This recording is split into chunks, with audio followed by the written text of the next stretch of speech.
It's not just that one. I mean, is Cooper Rush worth 2.5 points? I would hope Quinn Ewers put up a Really? decent stat line against Arizona State. If he didn't, we have a real problem. You can say the same thing about Creighton. I feel like okay, that's they not have even the that one good expensive. game against It's more Kansas at expensive to go home. to a Knicks When playoff Toast talks about the kicking market, it's like some earth is flat shit. Andy, true or false? This is going to be a dog walking. Dog walking. This is my dog walking of the day. Well, I you think said it's the gonna be most very expensive. Dog walking. Buzzsaw. I think this is going to be ugly. Hey, get this one. We'll get you in New York. There's no way that's the most expensive odds. That can't be right, dude. Chat. For Toast is trying to tell me that the Lions Commanders game is the most expensive non-playoff NFL ticket ever. No, non-Super Bowl. Non-Super playoff team. Bowl. And I call bullshit. There's no way that's true. Someone research. Get back to us. I just read that yesterday. I'm 100%. And then it was more than $1,000, dude. Yeah, that's a lot. $1,000 for playoff nosebleed tickets in Ford Field. Yeah, that's a lot. heinous. That's a lot. I'm pretty sure that I for the Knicks playoffs it was $1,000. It's the NBA though. They're Yeah, I different was gonna say, sports, that Kyle. would The surprise NBA me. is The more NBA expensive than an NFL playoff game. Probably, yeah, dude. The NBA is a fucking ripoff and a joke. It's like going into a big giant bar. There's bars everywhere. Here's your $75 drinks. Do you have a got problem your with personal comfort and entertainment? at $75 a drink? Yeah, I do. I have a big problem with it. That's not unique to the NBA, bro. Probably not. Go buy a drink at Yankee Stadium, and then let me know how the experience was. $16. It was great. I got chicken tenders and a Coke for like $30. Yo, you got chicken tenders? Chicken tendies. Chicken Yeah, they tendies. even come in like their own little cup with the thing on the top. It's I crazy. know it's cute. So Isn't that see, awesome? someone just said average ticket $991. Exactly. That's not. I mean, it's expensive as shit. Don't get me wrong, Oh my but God. most expensive ever, I call bullshit. There's no way. The standing room's $500. Who would ever pay to stand? I know. That makes no sense to me either. Every single time I scroll right past that standing room, oh no, I'm good. Nope, definitely not. Good morning, by the way. Hope you're all having a lovely Saturday. Scoop, I don't want to make you all jealous or anything, but I've had 3 consecutive winning days, and I think I'm coming into a heater. I saw college basketball too. I'm happy. Can't miss college basketball either. NBA. Can't miss right now. I'm actually publishing a book. It's called How to Be a Sharp by Kyle Kirms. Be in stores next month. So, Scoop, I'll Here, sign a here's copy an for you. example. Thank you. Here's an example. You can watch the Texans and Chiefs game for the lowest ticket of $100. The Lions ticket, the very, very lowest ticket, was almost $500. For the Eagles game, it was $200. For the Bills game, it was $120. Also, Yeah, I can Bills- confirm this is the 3rd most expensive game. An article was published 24 minutes ago by ESPN. Thank you. So, you can go see the Eagles game, the Eagles-Rams game for $120. It's cold, man. Mm-hmm. It's supposed to snow too, right? Oh, my God. Kyle doesn't know I price. personally would never pay to go to an NFL game. That's just like misery, unless it's indoors. Personally. Let's talk college basketball. We're only going through 10 games because Scoop and Toast were not feeling motivated today. That's not what first of all, happened. not toast. I will take blame for all of it. Thought 10 was a good number, but that's fine. It's not. It's not. All right. Benji goes as sharp as a spoon. No, as sharp as a spork, Benji. Clemson Pitt. What do you guys, what are your thoughts? Scoop, you've been here for a while. Kick us off. Yeah, I'm only here Saturdays now. I got demoted. You demoted True yourself. story. It's actually my choice. But yeah, I put this game on in the beginning of the week. Really didn't expect Pitt to go on a 3-game losing streak. And 2 of these were ugly with that Duke loss and the Florida State loss. Louisville, they did compete and lost at home. They are home again for this one against Clemson. I don't see them bouncing back here. I do really like this Pitt team, but I'm taking Clemson here. They're one of the better pick and roll teams. I'm trusting in Clemson even away from home because of their defense. I don't see Pitt doing enough offensively. They look like shit against Florida State. And really with Pitt's defense right now, even a slow-paced Clemson can get some points. Brad Brownell has proved it a bunch before. He's 12-2 since he's been coach for Clemson, 5-1 at Pitt, including last year when they won by 9. I really like this whole roster right now. Chase Hunter is one of the better shooters. especially free throw shooting. Shiflin's averaging a double-double now. He's dominant down low, and that new transfer, Jaden Zachary, forgot where he's from. I think maybe Boise. He really picked it up offensively, even though he was brought in for his defense. His offense is doing awesome now, too. It's a tough test for both teams, for sure. I know Pitt's going to be playing with a bit more urgency, but yeah, Clemson's defense, I think, leads them to a win here.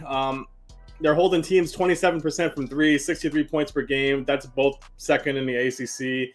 Just feel like Clemson's more balanced, more experienced. And when Pitt is playing the top teams of the ACC, I mean, really in retrospect, I guess the ACC really doesn't have a bunch of top teams right now. That conference is garbage in football and baseball and basketball, but maybe baseball too. But I feel like they struggle at home.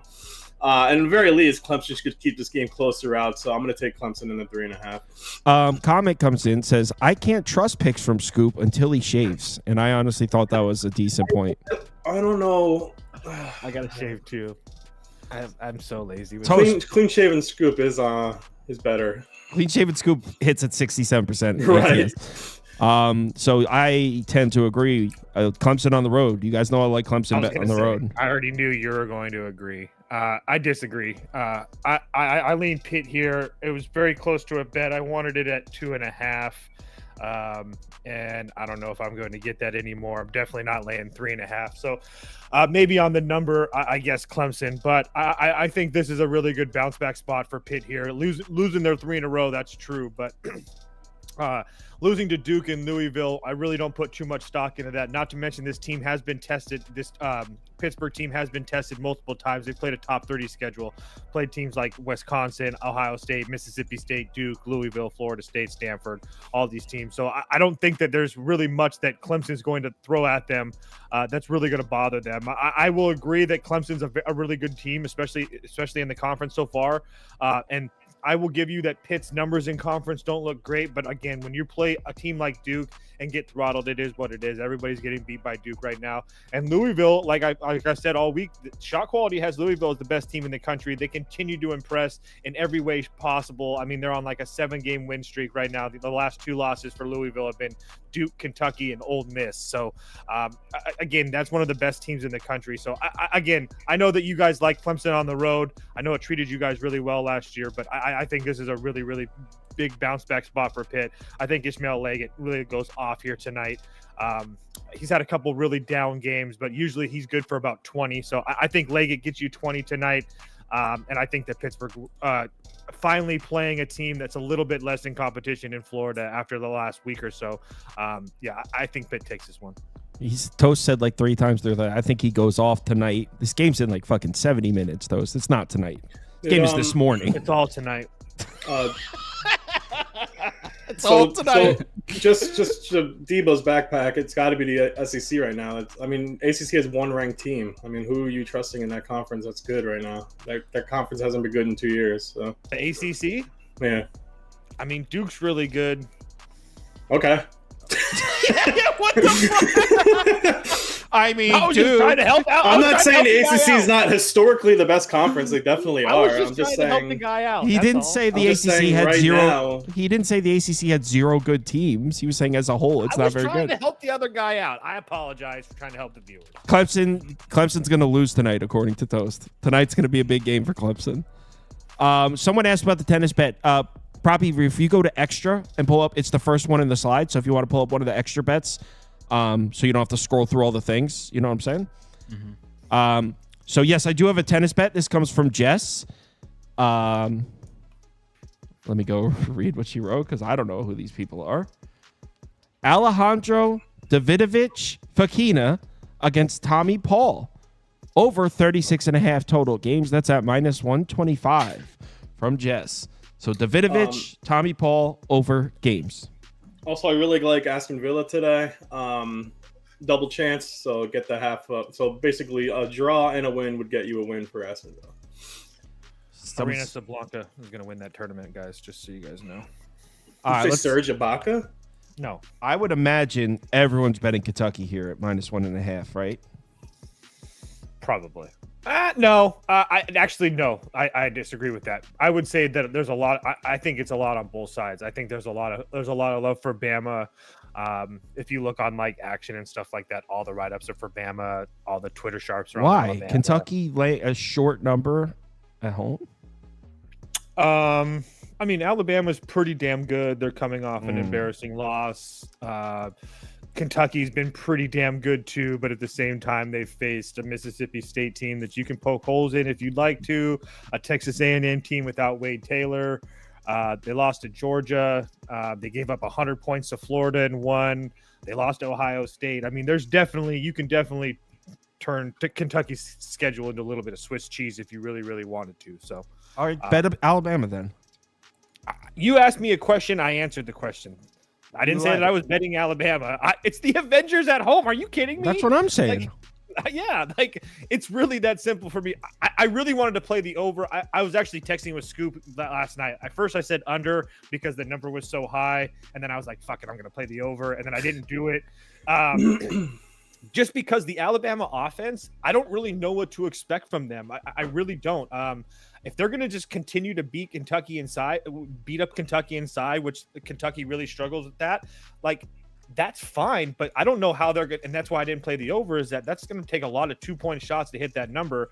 We all know that Alabama likes to shoot threes and layups, but they can't shoot threes. They're one of the worst 3-point shooting teams in the country, and Kentucky uses their height and length to really defend the 3-point ball. They're one of the top 10 teams in the country defending the 3-point line, and they're one of the best teams in the country not fouling teams. So Alabama, who's one of the worst 3-point free throw shooting teams in the country, even if they do get to the line, it's not going to be a great spot.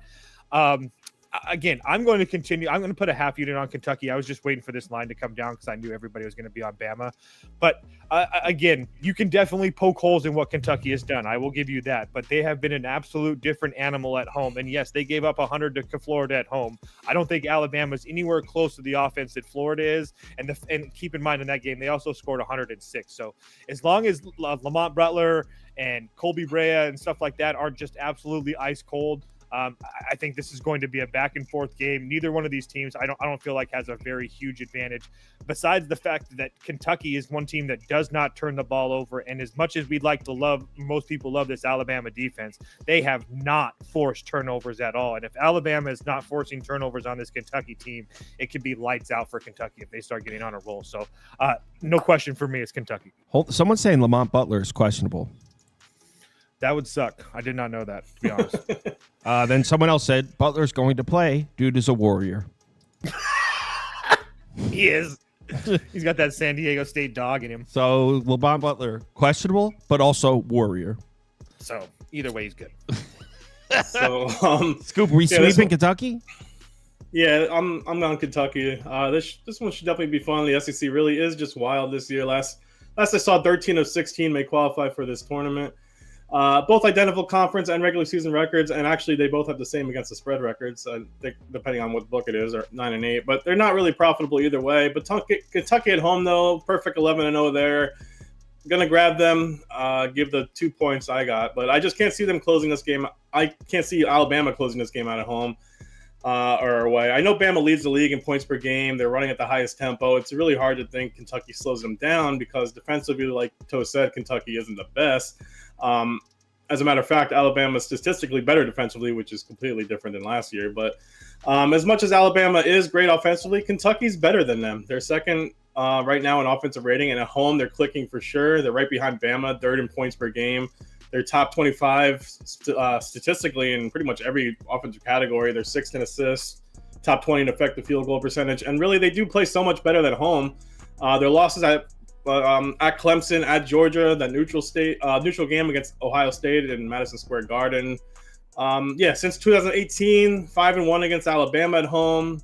So, and like Toe said, no, Kentucky isn't the best at defending at all, especially on the inside or the perimeter. But Alabama's not shooting well from the perimeter. And in our conference opener, Kentucky did hold Florida to 25% from 3-point range, and Kentucky shot 44% inside the arc in that first half, so that gave them that 106-100 win. I know Owe and Butler should slow enough defense against Sears. Sears still isn't playing as good as last year. Wrightshell's still out here, so they're missing their best 3-point shooter. Kentucky's deep. They have the depth as well, so I'm going to take them in the home court here. So I would sweep Kentucky. So according to Triple G Unit in the comments, he says, per Kentucky Sports Radio, Butler was the first guy on the court warming up at 10 a.m. this morning. And that Kentucky Sports Radio is a very good account, so that's a very good. Yeah. Oh, I thought he meant literally sports radio. He meant there's an account called. It's a what's his name? Matt. Anyway, yeah, that's good. I'll take that information. Well, there you have Kyle, it. did you know that you not go. every team makes the ACC and Big Ten tournament this year? Well, I'm pretty sure 2 got left out last year, right? Or is that Big East? Pretty sure it's like Big East, 14 of the 16 make it. Yeah, it's crazy. I didn't know that. Till I think the yesterday. Big East always did it like that, where like 2 or there's one tournament that did do that. I forget though. Matt Jones. Thank you, Trevor. I knew it was something like that. Mike Jones. Who? Auburn, Georgia. Georgia catching 5.5 points at home. Auburn's tough to go against, man. Is that guy still out for Auburn? Yes. Yeah. What's his name? Broom? Absolutely. Yeah. Yep, Jabari Broom. I'm curious what your thoughts are, Scoop. I took the points. I just bet it this morning. Yeah, I laid the points. I'm doing pretty well betting Oh. Auburn regardless of the number. I'm still doing that here. 11-6 against the spread. They're profitable for me. I'm just not betting against them right now. I bet this last night. Georgia's good. The last 10, they're actually 8-2 against the number. They're on a roll. But I don't think they're only 5.5 points worse. I am rooting for Georgia in general this year because, 1, you don't put them highly in college basketball ever. And 2, obviously, because of Andy. Auburn did cover this number against Texas and South Carolina, both on the road. And their other game, I lost to Duke on the road. So 0-3 against the spread on the road, but I just like their matchup here for Auburn. It's hard not to like a matchup against anyone for Auburn. And yes, I know Broom is going to be out. It is their best player for both sides. So yeah, everyone else has to step up. But Baker Mazzara and last game, Chaney Johnson really stepped up with him out. The team just is lights out shooting right now. Without Broom, this team is going to play relatively the same. Bruce Pearl said he's not going to change anything up. They're still the best shooting team in the country. Defensively, they're 4th in defensive field goal percentage, 8th in defending the 3. This team really is hard to compete against. It's nothing against Georgia's team. I think Georgia has solid defensive players to slow Auburn down, like Noel, Cyril, Damari. They're solid perimeter defending, but like in the Tennessee game, they just can't slow them down for long, I feel. They're going to need to score, and Georgia just struggles on that side of the ball.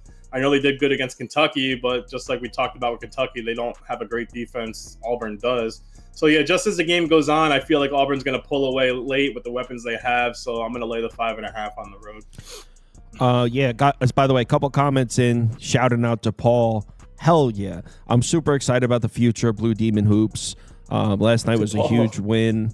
Really fired up about it. I wish I could bet the Paul in every game today, honestly.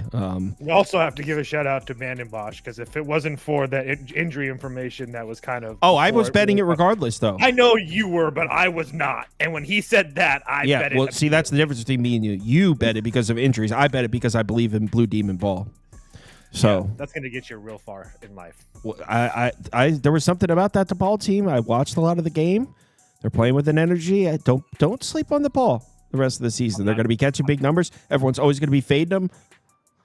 Anyway, I don't know. Probably Auburn in this game because Toast was so fucking wrong last time. He was like, Broom's out. Can't bet on Auburn. And then they beat the Christ out of somebody. So 5.5 seems It's sure. not even how it went. I Yes, made it was. The one afterwards. Yeah, the one You know what? I'm just going to let that go. Did you not say that? Didn't you? Did I also not say it's extremely difficult to bet against Auburn in the jungle? And it wasn't like you make it sound like I was so goddamn confident that it wasn't going to miss. So it's all good. It's all good. It's all good. Yeah. Georgia might win this game today, but I took the points here. I'm dead serious when I say this. Look, he didn't go yet. What have we seen from Auburn the last few nights?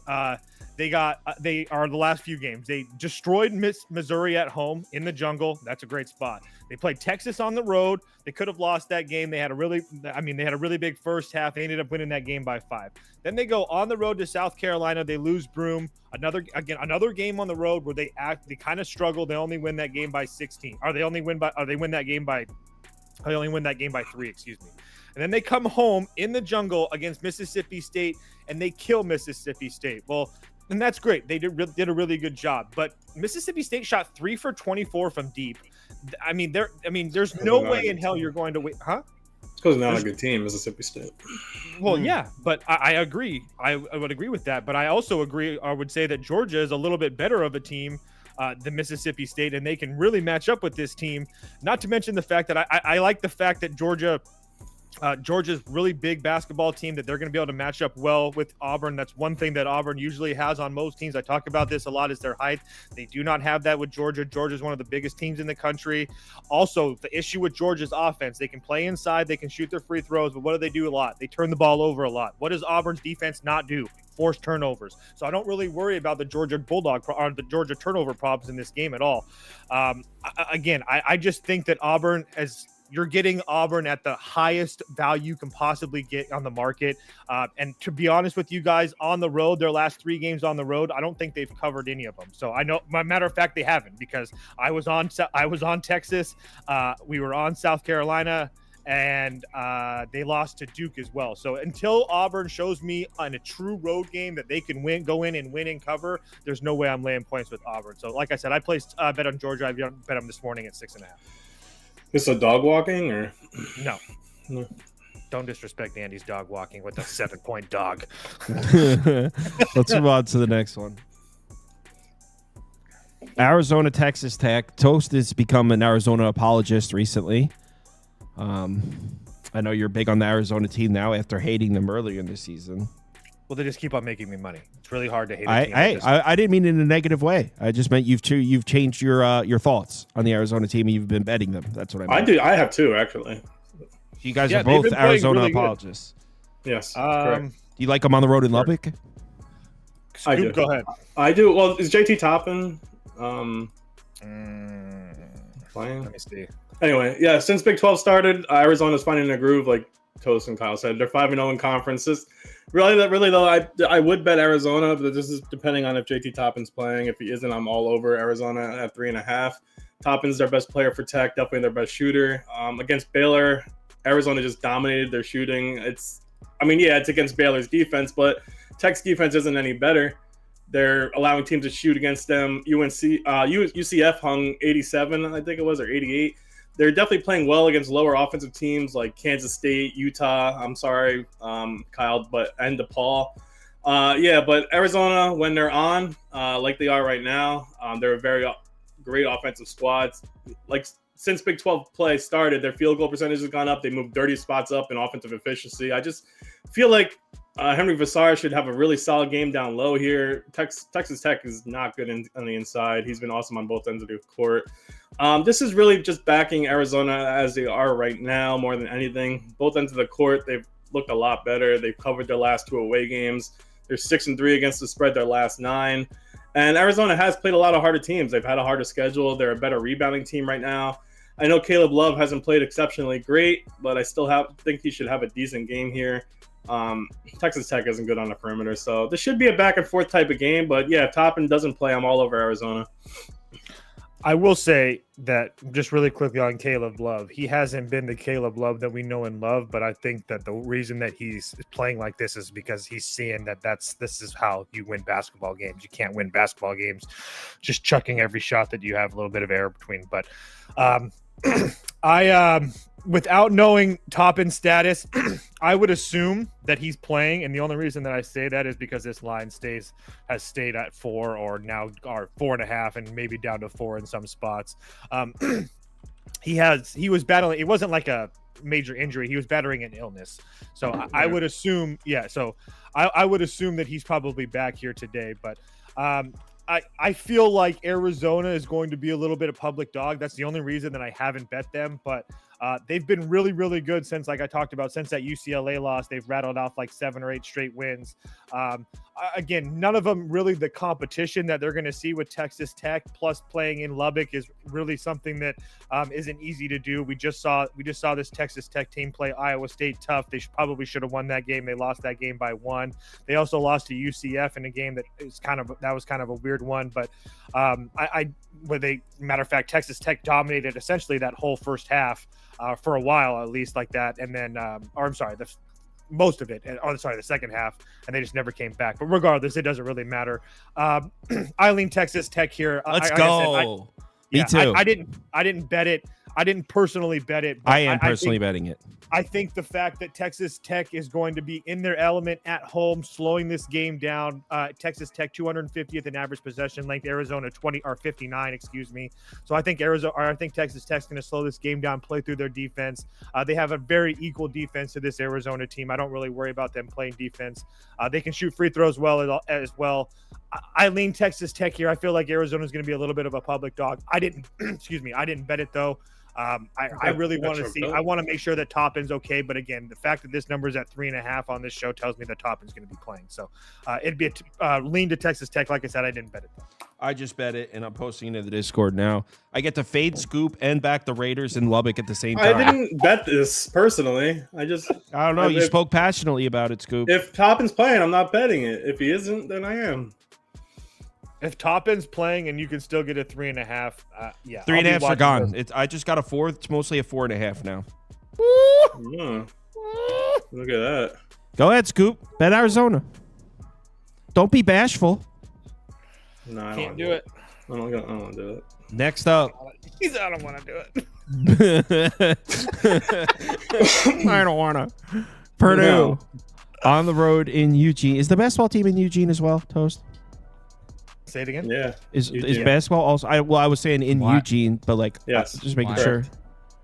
Why would it be elsewhere? Well, It I could be mean, off campus. UConn has they play Hartford. A lot of their games at Hartford. Not all the basketball stadium and the football stadium aren't in the same city for every school. Especially I don't when go these out to the teams- West Coast, man. I don't know what goes on out there. I don't even like the people out there. I'm East Yeah, I Coast. wouldn't either. I don't even like them. I was born there, so that's why, especially. Yeah, that's Exhibit A. So I'm on Texas Tech. Bet it. Just posted it in the Discord. I'll be posting that, guys. The website. If you're following along my open bets, after the live show's over, I'll add it to the website. I don't have time while we're going. But anyway, Purdue on the road to Oregon, on the road at Oregon. This is crazy that Oregon's laying to Purdue. I guess Purdue's just falling off a cliff, right? I mean, I'm definitely on Oregon here. I mean, really, this isn't a good Purdue team. I know their record says so, but when they're playing the upper teams like A&M, Auburn, Marquette, you can see them struggle a lot. I mean, they struggled against Washington last game. They were down at half, or maybe they were up at half, but I don't know. It was close. But Oregon's a great team this year. They have a really solid offense. I think they'll have an impact on Purdue trying to defend. Purdue's 95th in opponent shooting efficiency, 67th in opponent points per game. Oregon's just better on the offensive glass. They always start the game strong, and really this is Purdue's second straight West Coast game. Nate Biddle for Oregon's getting better and better, and really that's going to be an impact on Purdue's defense. Purdue is just not a good interior defense, especially in the post. And good for Biddle is he can shoot anywhere on the court right now. He's shooting 43% from three. He can take it inside. But with Biddle playing everywhere, Shellstad, Bartholomew, they can shoot as well, so he can pass out and hit three. Since Big Ten play open, they're shooting way better than the beginning of the season. But also, like I said, Purdue kind of hit an easy stretch of their schedule here before this game. They haven't played a really quality opponent since Auburn, and that was back before Christmas. So yeah, I think Purdue comes back down to earth a bit here, offensively and defensively. I don't think they have anyone that can guard Biddle. Their front court is pretty average on the inside all season. So Purdue's definitely beatable. I feel like they're more of a middle-of-the-road team this year. I'm not going to take anything away from Kaufman-Wren. He's been definitely great, but the team goes as far as their backcourt goes with Smith and Lawyer. If they're off, they have no chance here, so I'm definitely taking Oregon at home. This is my favorite bet of the day. I love Oregon as well. I played their money line, I think minus 125 last night. It's still within like 10 cents of that. Can't really add too much to that. Just really quickly looking at going through Purdue's schedule, and that was one thing that jumped out to me. Not only is this going to be a huge step up in competition, they haven't played a team anywhere close to the talent of Oregon in over probably a month or so since that Auburn, Texas A&M thing in Alabama that they played. But look at Purdue on the road. True road games. 5th game of the year against Marquette. Sure, that's a hard one. You get a pass on that. But on the road at Penn State, they lost. On the road to Minnesota, me, Scoop, Beaver, Sauce, and Andy passed away could still beat that team on the road. Minnesota is absolutely terrible. Rutgers is another team that's been absolutely terrible. It's just really, really hard to trust this Purdue team. And keep in mind, it's not like Purdue went into Washington and completely dominated that game. I mean, Washington was up. I think Washington was up 4 or 5 points at halftime, and then Purdue came out on a 26-6 run in the first 10 minutes of that second half. So I just don't think there's a chance in hell they're able to do that against Oregon. It's another situation where Oregon runs a pretty decent pace. Purdue wants to slow this game down. So not only do I think that Purdue's going to struggle defensively, because I'm not a TKR fan. I think that Biddle can really give him some issues today. I also think that Brandon Angel and Supreme Cook could put some work on this TKR kid. Like I said, I'm really not a fan of TKR. And the fact that Oregon can slow this game down, I think that really helps a lot. I think the Oregon's offense is just as good as Purdue's. I think that the fact that Oregon has two guards in Shellstad, who I trust, and Bartholomew, that as a senior that I trust, and even Tracy behind them, another senior, coached by Dana Altman. I trust this team. I just think it's a really, really hard spot for Purdue, who hasn't faced competition like this, and now it's their second game, as Scoop mentioned, on a West Coast road trip, and then they got to travel home in 3 days to play Ohio State. I just really, really hate the spot for Purdue. Really love the spot for Oregon. So, yeah, Oregon's one of my favorite bets of the day as well. I'd probably go under. Looks like the under took some money. Also, I got really good ball handling skills. Really good facilitator. Can't shoot for shit, but I'm pretty good at All right. getting to the hole. Tennessee Vandy. Vols are laying 6 on the road. I know you bet Vandy the other night and it did not work out. You bet Vandy this week, I believe, right? You laid 8 with them. I remember that. Wait, did they cover that? They lost that game, did they? They didn't cover that. Yeah. So you bet Vandy earlier in the week. Vols laying. Vanderbilt a good team. This seems like a short number for Tennessee. They're not great. Tennessee's going to wipe the floor with this team. But Scoop actually bet. I think Scoop actually bet Vanderbilt. Did you not? No, you didn't. Hell yeah, bet Vanderbilt. Diego Pavia is going to rock. I'll let him do you it. can't bet against. Well, actually, when I first heard Scoop betting Vanderbilt, I said no way. Then I hear he's going with the Jerry Kill angle. I'm all ears. Oh yeah. Yeah, I'm gonna grab Vandy here, even with a short number. Vandy isn't a bad team. If you can compare them to the rest of the SEC, I mean, sure they're not in the upper class, but okay. They're 9-1. What class are they in, Scoop? The lower class. AKA a bad they're team. in my class. They're definitely in my class. Yeah, this team they haven't beat scrubs. They just beat the Cox. Big win against Virginia Tech, LSU, TCU. Hoggart needs to play a way better game than he's been playing. But yeah, Jason Edwards is a great scorer for the Commodores. McGoughton has been great down low. Yeah, this team has gotten so much better since Jerry Stackhouse got fired. Screw that guy. That's true. Actually, I've been talking to people, and they said I'm just being sharp to be sharp, and maybe I am. Hold on, Scoop. Not to cut you off, but this line opened up at 6.5. I'm seeing 5s now. Clearly, the Vanderbilt's taking money, so Scoop's with the sharps here. Tennessee's last 3 road games: Texas, Florida, Illinois. Depending on what number you got, they didn't cover in all 3 of them, so they haven't showed me they could win a road game by margin. It's a small sample size, obviously, but haven't shown they can win on the road. The thing with Vandy is they do force a lot of turnovers, and Tennessee does give up a ton. They're actually in the bottom 6 in the SEC in turnovers committed. The lack of a 3-point shot, sure, may be a problem for Vandy, but they do have the talent to pull it off here at home. Believe it or not, Vandy has a better field goal percentage than Tennessee does. I just feel like them with I got them at 6.5, but them with a two possession spread here at home, I think it's a decent spot here. I may be way off. Samsonite, I was way off, but I'm taking a chance here. I'm putting money on the game.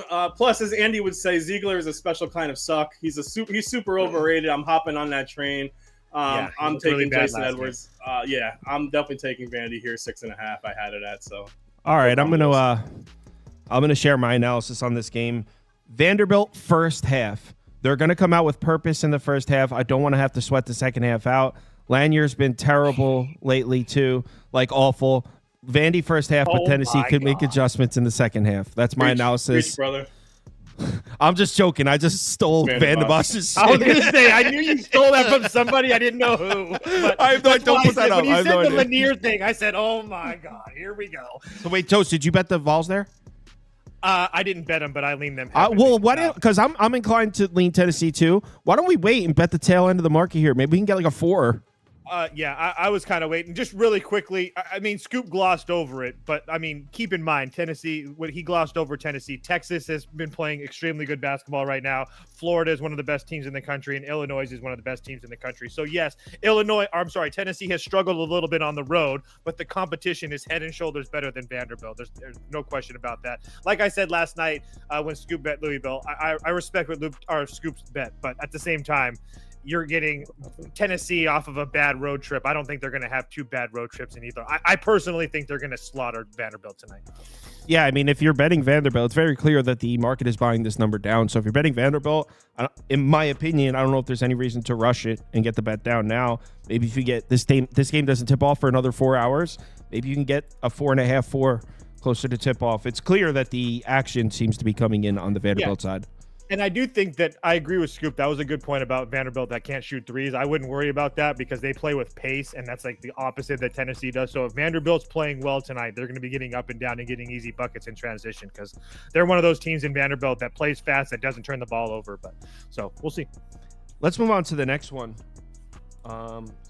Scoop, your team. Scoop is a huge Cox guy. Yeah, I mean, speaking of trains, I am fully off board the cock train right now, boys. I have transitioned to the other side. I know both of these teams are 0-4 in conference. I also know, though, that this team may be the worst SEC team this year. They're nothing. They're nothing like last year's team. They did battle the last 2 games. One was at Vandy, and one was before that. Well, actually, a pretty impressive 3-point loss to Auburn. But I mean, and the 4 straight losses by Oklahoma are way harder teams in South Carolina. They're going to be desperate at home for their first SEC win. South Carolina just doesn't have the offense to stay with Oklahoma here, in my opinion. They're 247th in scoring offense, 296 in turnover margin. I mean, that Vanderbilt game, they had 25 turnovers. Fears and Moore should definitely be able to handle South Carolina's defense, I think, pretty well. I just don't see this game being very close, unfortunately. So, yeah, they just can't shoot. They aren't good from behind the 3-point line either. Porter Moser needs to win this game badly for their team. I feel like this team's shooting is going to carry over from that Texas game for Oklahoma. They actually shot really well. They shot over 50% and still lost against that Texas team. So I think this game's just actually going to be a blowout. I think Oklahoma wins by like 15 plus. Dude, the beginning of that analysis was crazy. He said, I'm off the Cox train. I've transitioned to the other side. That's why I was like, what's the other side? Oh, the other side is not Cox. Like fading South Carolina. Got it. All right. I mean, I will say I watched every minute of that Oklahoma-Texas game. Second half, Oklahoma looked strong. They were playing with energy. Their defense was all over Texas. Texas offense couldn't do shit. So I mean, by Rodney Terry. So you're putting that on Terry. You're not going to say that's Oklahoma playing well in the second half. I am putting that on Terry. How do you not have the a defense situation looked planned? good? Okay. How do you not have a plan for that coming out in the second half? That's all I'm saying. How do you not have a plan for that? How do you let your offense go scoreless for 15 minutes? Just absolutely. You could put Oklahoma up for me. I'm not going to lay 6.5 though. Yeah, there's not a chance in hell. It's South Carolina. Wait, is it Wong teaser here? Wong teaser. Did my Wong teaser hit? Actually, yeah. Let's tease it up. Let's Wong it up. Wong it up. I will admit that I don't think that Oklahoma loses this game. And they've played. This is going to be like a huge step down in competition after playing Alabama, Texas A&M, Georgia, and Texas. Getting South Carolina at home after, like Scoop said, South Carolina hasn't been actually playing terrible either. I don't think. I mean, a couple really close games against really hard teams. I mean, Vanderbilt by 3, Auburn by 3, Alabama by 20. Mississippi State by 35. I mean, again, both of these teams have played really hard schedules. It's just really hard for me to lay 8.5 points with Oklahoma. Probably that number is what it is. And if Oklahoma, there's 2 things that really stand out to me about Oklahoma here today.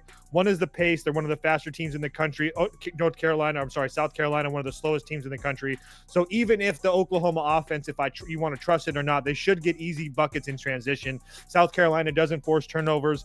And what am I going to say, Kyle? What am I going to talk about? Free throw shooting. Oklahoma, I think, what was it? Eighth in the country in free throw shooting.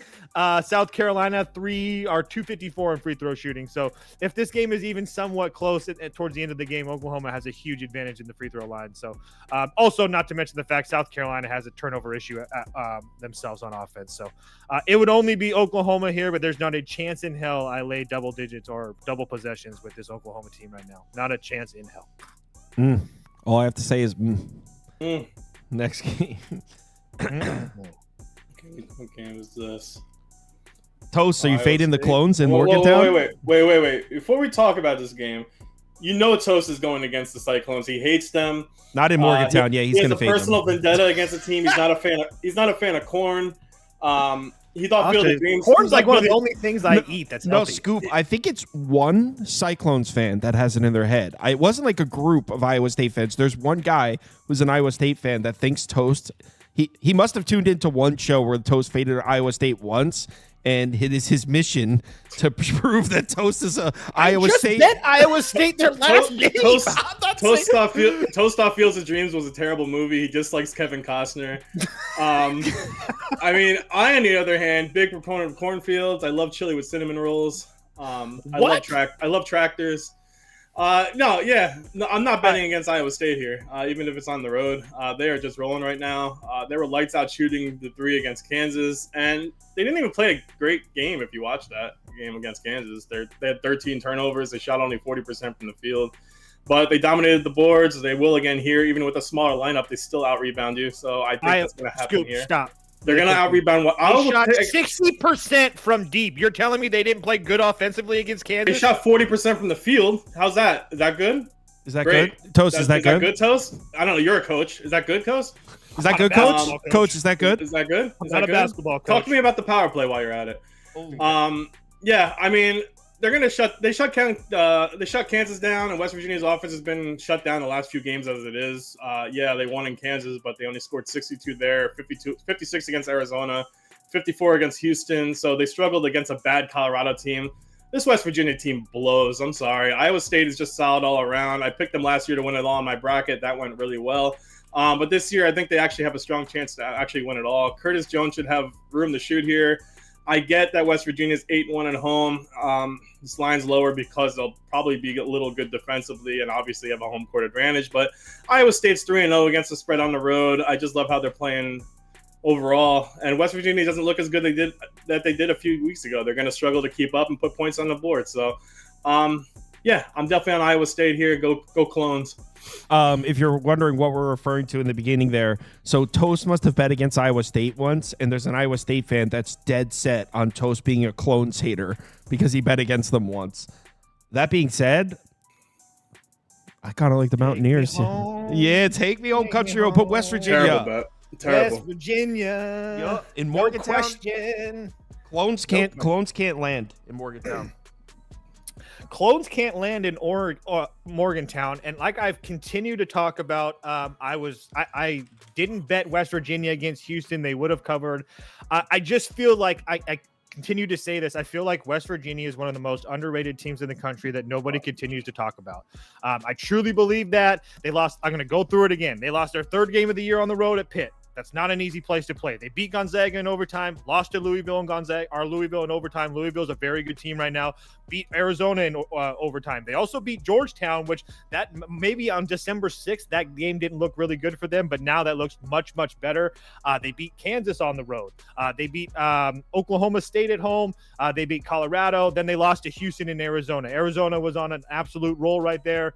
And then the Houston game, it is what it is. Houston's very good. But take a look at Iowa State. What's Iowa State doing that's super, super impressive? Beating Kansas. That Kansas game was cool, but Kansas was in a lot of foul trouble. KJ Adams got hurt in that game a little bit. And like I said, they shot, 60% Iowa State shot? 61%, 8 for 13 from deep in that game. If you think that's going to happen again, you're out of your effing mind. Out of your mind. That's not going to happen in West Virginia. Not to mention the fact that they just played a road game against Texas Tech. They barely won that game. What was it? A last second shot in overtime for them to win that game. Then they go on the road. Go ahead. They covered 3-0 on the road. Yeah, they covered because the game was a fucking pick 'em, not 6.5. That's why there's a difference. West Virginia is a garbage team. Garbage. West Virginia is very good, and they continue. No, to they make are me not. money. They are Yes, a garbage they are. team. What If they look good at the beginning of the year? They look Right. like absolute shit the last 7 games. because Arizona, one of the Oh, hottest okay, teams in the Arizona. country. Because they Okay, lost to and Iowa Arizona, State's one of the not a hottest good teams in team the at all? country, and Iowa Houston, one of State's the just best teams in garbage the now. They're a country. piece of shit. Take Okay. me home. Okay. I feel like Daddy just West hit mommy at the dinner Virginia. table. All right. So West I think Virginia. there's a very good chance Iowa State loses this game here tonight. There's guys. not a good chance of that at all. There is a very good chance. I would just bet it. I'm with you, Toast. West Virginia plus 6.5. I get to take a sharp home dog, fade the world, and fade Scoop. These are Also, a I'm few not, of I'm my not even done. favorites. Scoop got me all riled up. But again, I just like to say the same things again. West Virginia slows this game down the exact opposite pace that Iowa State can do. West Virginia's gonna slow it It's going down. to be a crawl. And what's the word? Well, you know what the best part about it is? I'm just going to end it right here. The best part about it is Iowa State, one of the worst teams in the country, putting teams on the line. They foul a lot. What does West Virginia do really well? They shoot free throws really, really well. Take me home. I actually- West Virginia. This game tips off at 5. I'm very excited for this game now to be in the Discord during this game. It's going to be fun. All right, let's move on to the next one. Oh, the Egg Bowl. We got the Egg Bowl today? Is it this? don't know what That's that all. Mississippi Bowl. State Ole Miss is the Egg Bowl, but it's a football thing. You wouldn't understand. I don't. Toast, you can have the honors. Go ahead, sir. Talk about the Egg Bowl, Toast. Okay. Mississippi State minus 5.5 for me. Absolutely love this spot. Love this spot for Mississippi State and the dentist. First off, Mississippi State's coming off of 2 straight losses, but again, you're playing a Kentucky team and Auburn, 2 of the best teams in the country. Really hard to fault them from that. They have shown that they can play well against decent teams. They played well against Pittsburgh. They played well against Memphis. But regardless, I just feel like, and I love Ole Miss, and they've been making me a lot of money this year, but I do think this is a little bit of a fade spot for them coming off a huge road win against Alabama, where they held Alabama to 64 points. They played really well against Arkansas on the road, but when they started playing teams like Memphis on the road, they didn't really look good. They got a really weird win against Louisville on the road when the Louisville win is what makes them look, especially their road record, look really, really good. But keep in mind, Louisville had just lost their best player. And I know that Louisville's really good, but that was like a really terrible spot for Louisville for me. So you have this, again, I just think that this is a smash spot for a Mississippi State, who is going to play at the same type of pace as Mississippi does. The only thing that really bothers me is the fact that Mississippi State can't shoot free throws, but they don't turn the ball over. That's one thing that Mississippi's going to rely on, especially defensively, is their ability to turn teams over. I don't think they're going to be able to do that against Mississippi State. Mississippi State's been able to hold up against everybody they've played. They're a top 10 team in the country as far as turnover percentage. They don't turn the ball over, and they don't rely on the 3-point shot. And that's another thing that Mississippi State has done really, really well. Or Mississippi State, Ole Miss has done really, really well this year as limit teams from shooting the 3 ball. But Mississippi State's not even going to really attempt a whole bunch of 3 balls. That's not what they like to do. So they're one of the best teams shooting inside in the country, and that's one thing that Mississippi has struggled with. So I think there's a reason that this line is 4.5, 5.5. I got it at 5.5. It's at 6 now. It continues to go up. I think there's a reason for that. I think Chris Jans and the boys from Mississippi State get this one and win this game pretty easily. I think this is a really like a sell high spot for Ole Miss. It looks like, so yes, it did open up at 4.5. It got bought up to 6.5, but then it looks like it came back down to 5.5. I don't know. I mean, we're polling heavy Ole Miss, which Oh yeah. Oh yeah. This is Iowa last night. The public dog that gets put out to the shed. Big gulps, huh? That's well, really see you later. That's a really good comparison. Yeah. I think Toast is absolutely on cocaine right now. He is completely wrong here. I think Mississippi State is very overvalued so far this year. Bet against them in back-to-back games with Kentucky and Auburn. I think we talked about them last Saturday. They're a good team, but again, their best win was against Memphis. They don't have a win against a current top 25 team right now. And they're giving 6.5 points to Ole Miss in a true rivalry game, probably their biggest one. I don't see it. This game is not going to be a 3-possession game. There's no way. Ole Miss is riding a 4-game win streak. 2 of those as a road team already against Arkansas, a huge one against Alabama. I don't see this as a letdown spot because, frankly, as much as I think Mississippi State team is a good team, they're not in the same class as Ole Miss. and they're just not. Chris Beard knows how to beat people. Pause. They're going to shut down Mississippi State. They're going to shut them down. They're going to shut down our offense. They're unbeaten in conference, a way better defense than Mississippi State. Malik Dia is starting to heat up. I know Mississippi State will probably win the battle on our boards, but Josh Hubbard has been shooting like RJ Davis right now, which is poorly. They're not shooting well as a team. They can't get to the free throw line. They're in the 200s in free throw attempts since Toast loves free throws so much. Ole Miss is not the best shooting team either, so maybe that would make me lean towards an under as well, since there really shouldn't be a lot of possessions here, and both teams should play a physical defense. But there's no way I'm giving more than 2 possessions in a rivalry game. This is actually the first time that in the history of this rivalry that both teams are ranked. It's going to be a tough-fought game. I think the defense travels like they did against Alabama in Alabama, so I'm definitely taking Ole Miss here. I actually put some money on the money line at plus 215 last night. This is my second favorite. All right, you know what? My second favorite bet of the day. I'm so happy Roki Sasaki is a Dodger. The Padres are a terrible organization. Dodgers plus 320 to win the World Series is as free as air, as the children say. Yeah, I'm definitely on Ole Miss here. So.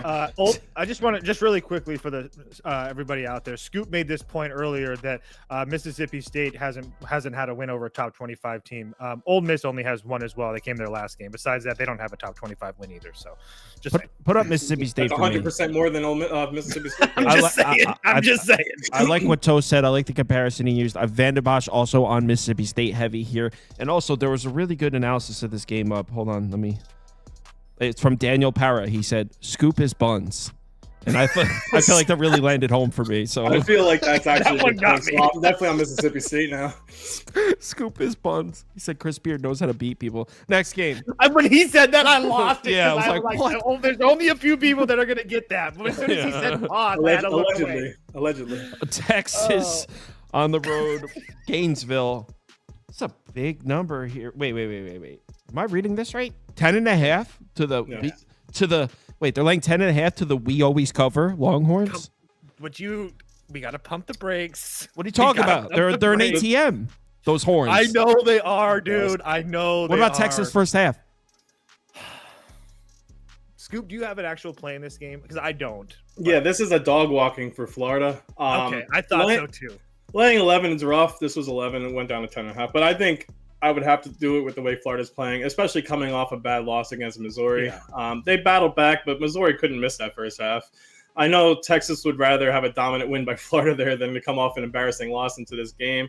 When Florida's on, they're still one of the best teams in the nation. Let's not forget in that Missouri game, they were on a great run and 8-1 against the spread headed into that game. And unlike Missouri, Florida's going to absolutely dominate the boards here against Texas. They're not exactly the best shooters, but with the amount of second chance points they get, or in this case is going to be third or fourth chance points they get at home, they're going to have the chance to put you away, including the defensive side. They're fourth against guarding the 3, fifth in defensive field goal percentage. They have the size and defense to play against anyone. And not to mention, Texas has lost every rebounding battle in every single SEC game so far. That's going to be tenfold here against the best rebounding team in the country. I wouldn't be surprised if Florida rebounded them by about 20 here. So as rough as Florida's offense can be at times, Walter Clayton Jr. can let it up from anywhere. So, yeah, like I said, with a pretty bad front court, I just see Florida eating them alive out here. I think they're gonna win by 20. I'll bet Florida with you guys. Dog walk of the day. Let's do it. Dog walk of the day. I think Florida's. I agree, 100% of the dog walk of the day. Texas has kind of been skating on thin ice. Scoop touched on it. They're really bad rebounding, and that can really get them in trouble. If anybody bet and watched that Oklahoma game with us, as far as Texas is concerned, I think we're all feel a little bit lucky with that one. I don't think. I mean, that performance in the second half by Texas was absolutely atrocious. Texas has played a really good schedule the last week or so, but you're catching this Florida team off an embarrassing loss at home. And like I said, I just think that like I said, Texas has been skating on thin ice, and you have a Florida team that can push the pace. And the biggest thing, and Scoop touched on it, is the rebounding. Texas can't rebound. Florida, one of the, if not the best rebounding team in the country here. And the fact that they can just kill Texas inside, I think that matches up really well with them. Again, Scoop touched on it again. Walter Clayton is head and shoulders better than any point guard that Texas is going to throw out there, whether it's Jordan Pope or Julian Larry or Trey Johnson. It doesn't really matter. I know his name's not Julian. That's just what I call him. But regardless, I honestly think that Florida wins this game going away, probably by 20 plus. I think they absolutely smashed this Texas team. Next game, let's talk some NFL. All right. Ron Father. I was just getting warmed up. Well, you're staying, aren't you? I'm staying. I'm just saying. I'm not. Love you, Well, Toast. what happened was, I know people from last year know that we usually go through like 25 games on college basketball Saturday. What happened was Andy did the schedule for us. So the scheduling just kind of got thrown on Toast and Scoop. We're kind of playing catch up here. So next week we'll be back to normal. And Scoop does the scheduling, but Scoop also has another job, and then it kind of turned out. So it was just a weird week in general. So it's not all Scoop's fault. Hey, Steve, good morning, pal. You're getting thrown to the wolves here. It's been a weird one. I don't worry. I was listening. I actually didn't think I was going to get invited because I live on the West Coast. So Yeah, well, it's not that I don't associate with you people. Andy lives in I just Seattle. try not That's even to. worse. no, I don't. Toast. Pretty close. You're close enough. All right. Let's talk about Houston, Kansas City. Oh, man. I just realized I didn't even put my own pick graphics in. So Prop Beaver's going to get the poll up. Steve, how was your week? Good, man. I'm ready to roll. This is crunch time in the NFL. But yeah. Is it? I mean, I feel like all four of the lines this week are sharp. Pretty on point. Yeah, no, I agree. Yeah. Yeah, I mean, something, and most of you are probably going to hear this and be like, duh. But I feel like a lot of people don't know this. There should be a number where you don't bet. Like, handicapping the game is you're deciding what the line should be, and then you bet accordingly. So when it comes to making picks, there should be a number where the line gets where you're like, oh, that's where I have it. I know a lot of people heard that like, duh, but a lot of people don't know that. They think, oh, we're just pointing and making picks. And these lines are pretty on it. I mean, 8.5, I probably would have this one at 9.5, 10. So like, I guess I you could put Chiefs up for me. I also, if you want to type out my other two picks, I split my money into thirds here, and I took 3 small bets down. Small bets here. I have the Chiefs minus 8.5. I have Chiefs team total over 25.5, and I have Texans team total under 16.5. Those are the 3 bets I placed. Let me know when you're ready to type. I'll read those off to you again. So I have Chiefs team total over 25.5. I remember them. You remember? All right, thank you. My strategy is I don't feel very strongly about the game. Like I said, I think this line is pretty sharp where it is. So I'm trying to go 2-1 here with these 3 bets. It's 25.5. Okay, I didn't remember it. Fuck. It's 25.5. And 16.5. So my strategy is I'm trying to go 2-1. Split my money out, played it a little safer, but we'll see if it's safer. Kind of hard to find positive talking points on CJ Stroud here. Not that he played poorly last week. He was fine. It was more Houston's defense that won that game than CJ Stroud, but he wasn't bad at all. He played pretty well. He played, I would define CJ Stroud's play last week as he played good enough to win the game. The defense was what won the game, and Justin Herbert laying an egg, in my opinion. But now he goes on the road to Arrowhead, where we just saw him in week 16. He really struggled. He threw 2 interceptions that cost him a chance at winning the game. This is a Chiefs defense that down the stretch here, in their last 4 meaningful games, they've got elite numbers against the pass. And they saw Justin Herbert. They saw Russell Wilson and the Steelers. They saw CJ Stroud. This Chiefs defense against the pass is rounding into form, and they're getting Jalen Watson back at corner. He hasn't played since week 7. It's a huge piece back for the Chiefs in the secondary. I don't see how Houston's going to run the ball here against the Chiefs. A healthy defensive front, a rested defensive front. I don't know where the positive talking points are for the Texans offense on the road at Arrowhead. I don't know how to find them. That being said, I didn't think the Texans would do much offensively last week either. Not that they did a ton offensively. It was more Houston defense, like I said. They did surprise me last week. That was at home in Houston, where CJ Stroud historically better. The Houston defense is also historically better at home. So I don't have a ton of faith for Houston offensively here on the road against this Chiefs defense. And when it comes to Patrick Mahomes, in the NFL especially, we get into these first impressions. Like, through 4 weeks, everyone has made their opinions on what these teams are. And everyone's first impression of the Chiefs this season was they're not that good. They keep getting lucky, right? That's what everyone was thinking about the Chiefs, especially through the first half of the year. Not as many people have noticed that this last month and a half of the season, Chiefs offense looks really fucking good, man. They look really good. Look at their last 2 meaningful games. You got a game against Houston, one of the best defenses in the NFL, and then you got another game against Pittsburgh, another great defense. Offense looked great in that game. Mahomes looked great. No one could get this offense off the field. 3rd and 6, doesn't matter. No one can get this offense off the field. When the Chiefs get the ball, they're just driving down. It's tough to bet against them. So yeah, this is how I bet this game. I split it in thirds. Look, I'm very open about the fact that I don't feel strongly about it. I don't feel strongly about laying 8.5 points to a Houston defense that looked as dominant as it did last week. That being said, we saw the Chiefs move the ball pretty easily against this same Houston defense. So this is my bets. Don't feel very strongly about them. Steve?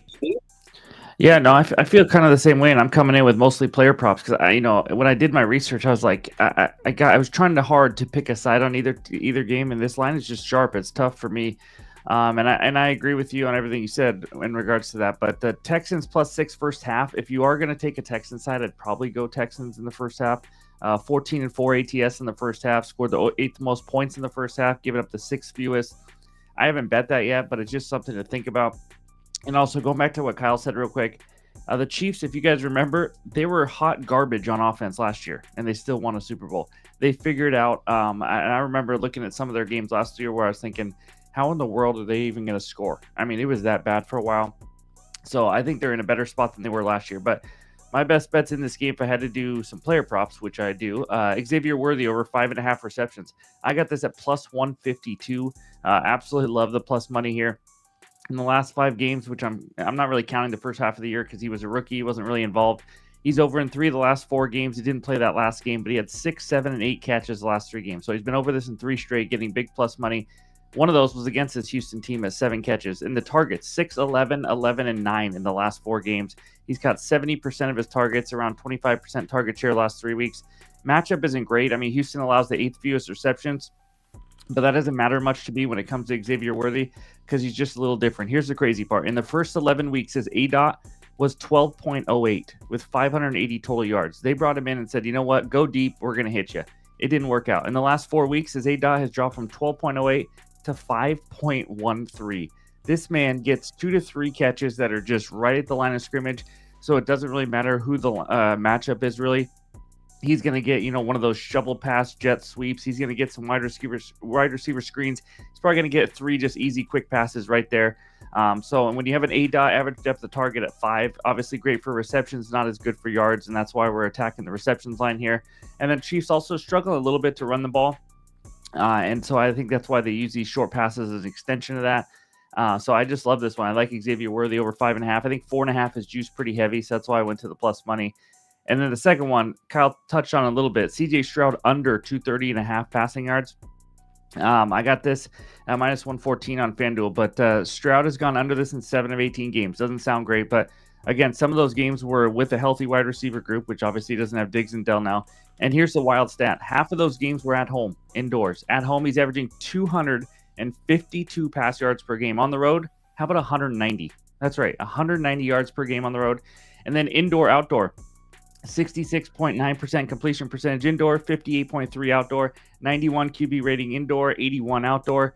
On the road, he's under in 5 of 9 games. Again, like I said, averaging 190. But let's talk about those 4 times he went over. One was in Indy. Guess what? They play in a dome and they suck on defense. One was in Dallas, inside versus a crappy defense. One was outdoors in Jacksonville, warm and the worst pass defense in the NFL. The only other over was against this Kansas City team. But the weather's even colder here. Tank Dell went off for 100. He's not available now. Playoffs are a different animal. Chiefs, like he said, get their number 2 DB back. So another bonus is I think we're going to see some long possessions as well. Chiefs are known for those slow, methodical drives. They're in the top 7 of time of possession. So only worry here is if they fall way behind and he is just chucking it all over the field and garbage time gets him over. But for the most part, he just hasn't proven that he can go outdoors on the road against a good defense and touch this line. So I like CJ Stroud under 230.5 and then Worthy over 5.5 receptions. But in regards to the side, I mean, maybe Texans in the first half, but it's a stay away. Someone's saying, a bunch of people are saying laying points with Chiefs is not, the Chiefs are not profitable. That trend's like 2 years old. The Chiefs have covered 3 in a row as favorites. It's the Chiefs as a favorite. The fade the Chiefs as a favorite is not an active trend anymore. That's from like 2022.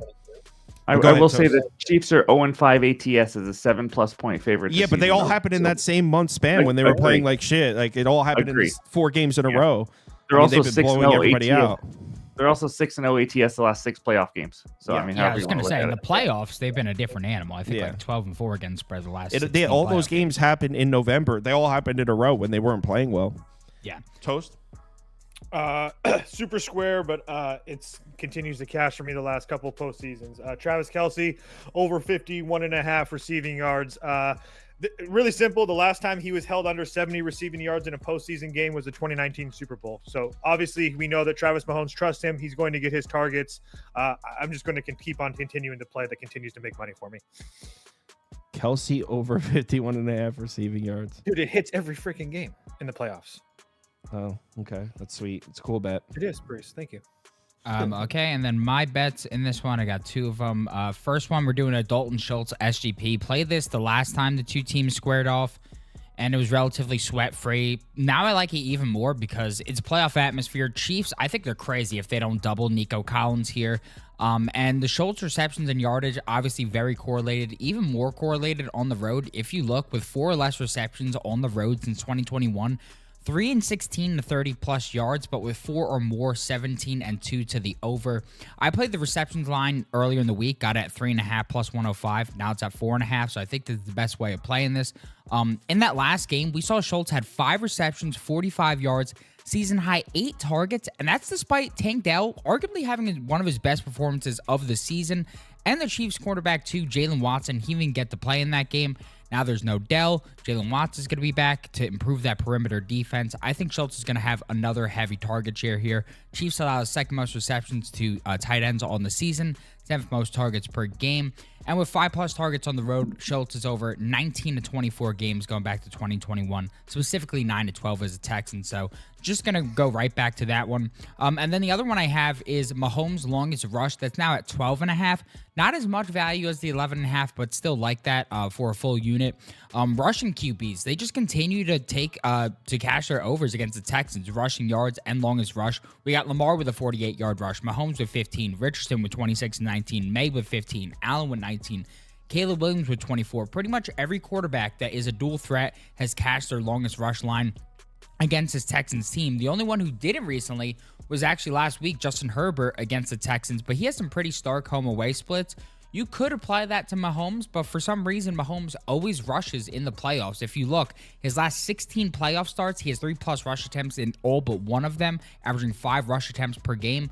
This season with 3+ rush attempts over his last 6 to 9 games, averaging a 17-yard rush, and his last 18 to 28 going back to 2022. I think what the icing on the cake for me is the fact that the Texans really wanted to play man in an effort to create pressure on Mahomes. I mean, last time they faced off, 44% man coverage rate, a 15% increase from their season rate. Mahomes sees a whole 3-yard increase in yards per carry on scrambles against man, so I'm expecting a pretty similar game plan here, especially with Joe Thuney at the left tackle, a guy who's not normally a guy who plays left tackle. I think we're going to see a long scramble from Mahomes here, so those are my 2 plays. Hey, good plays. Thank you. So how many of those rush attempts for Mahomes in the playoffs were kneel downs? Is my question. It does not matter to me. It just needs to hit the barometer of 3 rush attempts, and as long as it's over 12. Steve just shit all over you, bro. I'm just asking. I don't even know. Maybe he didn't shit over anything. It doesn't matter. What are the rushes were 12+ yards? Who gives a fuck what the other 2 were? Yeah. West Coast people are dicks. That's fine. Us West Coast I think East Coast pricks from Wall. Suck dick. And it's 24 degrees, no snow, by the way, in case anyone's curious. I just checked this morning, but so it'll be cold. So for some reason, everything Steve says, I think is a shot at prop Beaver now. No. Oh, he's talking about the weather now. You get one head-to-head battle, and there you go. Hey, quick question. What do you guys think on the total here? 41.5.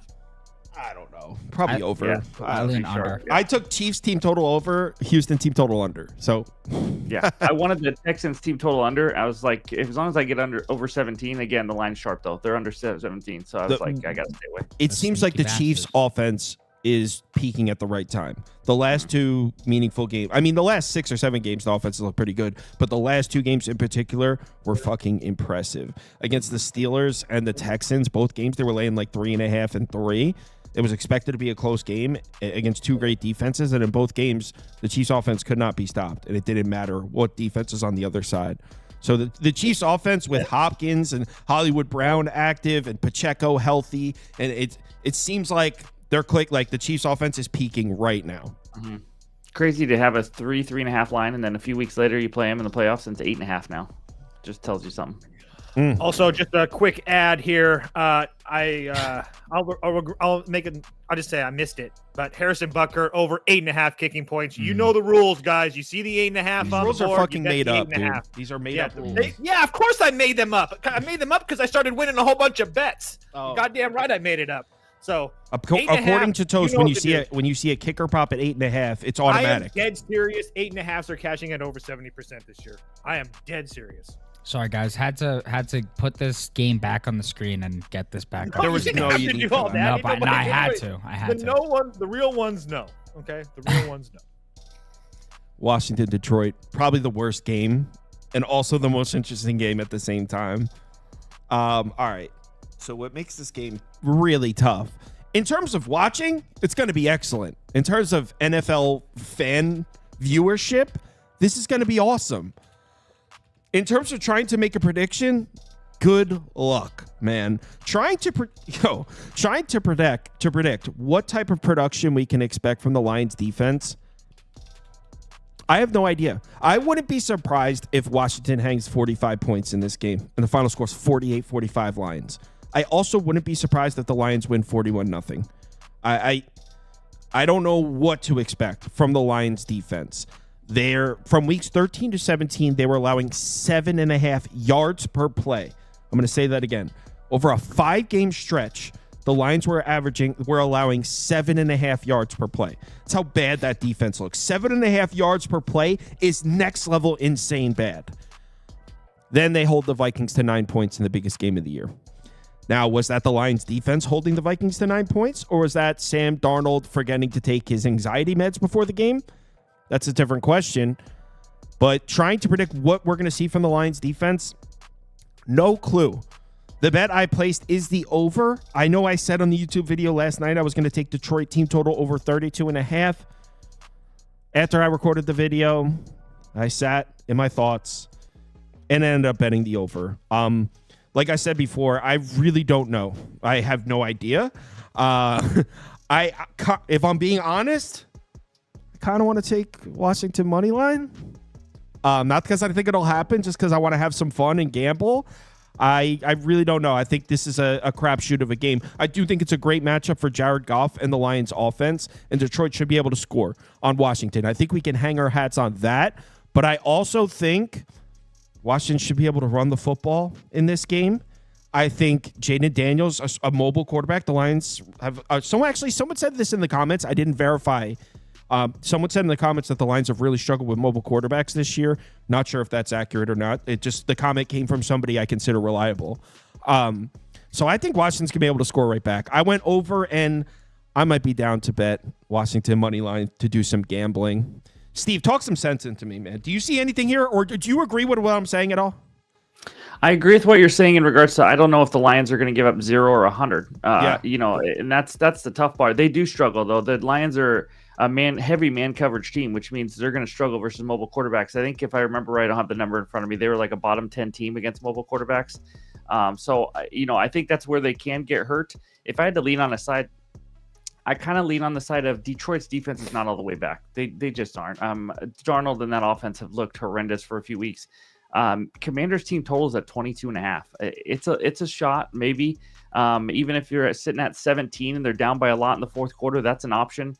in my opinion, because again, we're in a dome here. So I think Jaden Daniels and them can get to 23 or more. It's not a best bet of mine. So wait, you're saying Commanders team total over? Commanders team total, because 22 and a half. Jabo. And Lions team total is like 33 and a half. That's It was insane. 32 and a half last night. Man. That's insane. So if I had to lean aside, I'd go there. I don't think I would touch the spread at all. Over 55 and a half. The only thing I worry about on an over there is when you have these really long possessions that we've seen, and just dries up the clock and all that. But I really honestly think Detroit is just going to run all over them. I mean, it is going to be a train wreck with David Montgomery and Jahmyr Gibbs, and it could get ugly. So, but if I had to pick a prop, I do like Jaden Daniels over 1.5 passing touchdowns. Not if I had to pick a prop. I actually bet this. Plus 116 on FanDuel. Last 10 games, he's over in 7 of 10. Didn't even play the full game last game. So really over in 7 of 9. Thrown for 3 or more touchdowns in 3 of the last 5. He also has 30-plus pass attempts in 8 straight full games now. His pass attempts line is 34.5 for a reason here. Game script. Obviously, we're going to expect a lot of scoring. I don't think Washington's going to stop Detroit. They're going to have to pass the ball a lot to play catch-up. Detroit has allowed the 8th fewest passing touchdowns this year, but it's changed a lot more lately. 7, if you don't count the Sam Darnold game, 7 passing touchdowns in 4 games before that. And Commanders offense, like Kyle kind of talked about, I almost went with Jaden Daniels over rush yards. I think he has a big game on the ground. I think he's going to have to use his legs here. Whenever you play man coverage, obviously it means a lot of DBs and a lot of guys are turning their back on the quarterback, and that's why you see a lot of running. So even if we get 1 passing touchdown through 3 quarters, we could get a cheap passing touchdown in the 4th. Love getting plus money here for him to throw over 1.5. And then my second one, a little risky, but it's Monty. Monty is back, baby. David Montgomery, I like him over 14.5 receiving yards, though. And if you're worried, by the way, players do not lie. He said his knee feels better than it did before the injury. So he's fine then. Out. Yeah. Better. Yeah, so he'll expect better. So he expect 28 to 42 carries and probably 8 to 12 targets. At least 42. Easily. But before that injury, Monty over receiving yards, if you don't know, is a cash machine. He's went over this in 11 of 14 games this year, over in 7 straight games. He's catching 96% of his targets. I know running backs catch more of their targets, but that's still insane. 3+ catches in 5 straight games, averaging around 11 yards per reception. This line is 14.5. Now, here's why. The Washington Commanders have given up the least amount of receiving yards to the running back position. But again, that is well baked into this line. It is 14.5. And 3 of the last 5 running backs have had 12 or more receiving yards. We just saw Kamara get 58 receiving yards. We saw Tony Pollard get 33. So they can still get beat. Obviously, they're not going to be focusing on the running back receiving aspect of it. So I think it's a buy low spot. I like Monty over 14.5 receiving yards. And then Jaden Daniels over 1.5 passing touchdowns. But this game is on the spread is tough. A couple comments I want to respond to. Someone said Dan Campbell is too experienced. Well, Dan Quinn is more experienced. He's been to a Super Bowl, so Dan Quinn has significantly more experience. Someone said the Lions blitz a lot. Jaden Daniels is going to be on his ass. Want to know who leads the league in blitz rate? The Bucks. They just beat them last week. Look, it sounds like I'm making case for Washington. I was just saying it's tough. Leads to more scrambles, too, maybe, by Daniels. Flush him out of the pocket. He can beat, So I made these graphics this morning for Prop Beaver because he was setting up the backgrounds for the show. And I said, Prop, you got a lot of longest rush, longest reception yards. And he said, and I quote, I'm the length king today. I am the length king today. It's true. I'm a length guy. I'm all about length. We got to reach for the stars, people. As Jabo was alluding to, I like Daniels to get busy on the ground. I like him to rip off a big chunk here. We've seen QBs do it against Detroit all season. 10 to 15 QBs provided with a longest rush line have cleared their marks against Detroit, and this has been a struggle for Detroit all season. I mean, on the ground, they've allowed the 4th most yards per game, 2nd most yards per carry to the QB position, only behind the Texans, who we just took, a longest rush yard prop against. And that's 6.2 yards per carry to position. We got Jaden Daniels here with just 4+ yards per carry. He's over his last 8 and 9 games with an average longest rush of 25 yards. So that's great. Meanwhile, we got Daniels, who's hot right now. He's cashed his last 5 of 7. His rushing yards total set at 54.5 here. With 50+ rush yards, 7-1 to the over this season. And Detroit blitzes at one of the highest rates in the league. This is what's really got me on this one. Daniel sees a massive boost in efficiency when blitzed. He averages 12 yards per carry on scrambles when blitzed, compares to 6.53 yards per carry on scrambles when not. The Buccaneers do blitz at a high rate, but they're significantly better at stopping opposing quarterbacks than the Lions are, especially because they play zone at such a high rate. So really like that one for Daniels. And then the other one I have is Diami Brown's longest reception over 17.5 yards. You look at the last 5 games where Noah Brown sat. Here are Diami's ranks against man coverage on the Commanders. Second in air yards, first in yards per out run, second in yards per reception, second in first read percentage, and first in ADOT at 21.4 yards down the field. He is a deep threat. Lions lead the league in man coverage frequency by a country mile, and Browns had 2+ receptions in 5 straight games without Noah Brown. With 2+ receptions without Noah Brown on the field, Diami's over 9 of 13 opportunities since 2021. And what is the glaring weakness of this Lions defense? Defending the deep ball. They're 15th in DVOA against the deep ball compared to first and second against the short and medium levels of the field. We know the Lions defense wants to take away Terry McLaurin. So, yeah, I think Diami Brown's going to make another big play this week. So those are the 2 guys I'm riding with. Read Benji's comment, dude. He goes deep with his length. Someone said, Lions are about to show the Commanders who's king of the jungle. If it was like Lions versus Bears or Lions versus Panthers, maybe with that metaphor, but Commanders? They're not in the jungle. Diami Brown longest reception. I did not see that coming today. Did you honestly. not hear? He's calling himself the length king. I'm the length king I put on for my city. I put on for my city. Beaver, do you have DVOA pulled up by chance? I could pull it up. Just what's Washington's DVOA on offense? Are they a top 10 team? Oh, absolutely, yeah. Yeah. That's what I thought. Okay, and I was being dead serious. But they were a lot better in the first half of the season than they were in the second half. Well, that's why I asked, because I wanted to make sure I didn't screw my numbers up. So what I did here, I kept it kind of simple. I just played Washington team total over 23.5, I think, or 22.5 minus 130 on ESPN. Just because I just want to try to take shots at this Lions defense. They've faced 6 top 10 DVOA offenses this season and has given up essentially 28 points a game. So I know it's the playoffs and whatnot, but I know that the world loves Detroit here, and I don't know if I could actually take the points with Washington, but I do think that they score against that lackluster Detroit defense that's really hurt. So I'll take my chances there.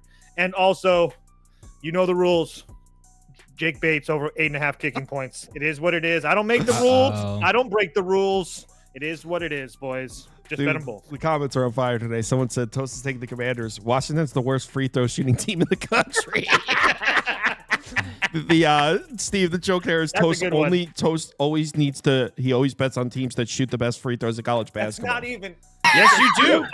No, Really Honestly, watch this. I'm going to do a secret experiment. I'm going to have the team's free throw numbers pulled up, and I bet I could guess Toast picks before he gives them by just reading off whoever shoots the better free throws. Factor in college basketball. It is a huge factor. Huge.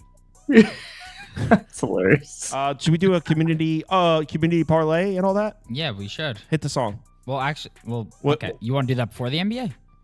Oh, yeah, Steve, do you want to hang out for NBA? I only have one bet, but I'm down to run through. It'll be quick. Yeah, I haven't dug into the whole slate yet, but yeah. All right, cool. It'll be really quick, like a 3-minute NBA. Then we'll do the community parlay. So let's get the hell out of here. Okay. Have a good night, guys. Toast hates the NBA.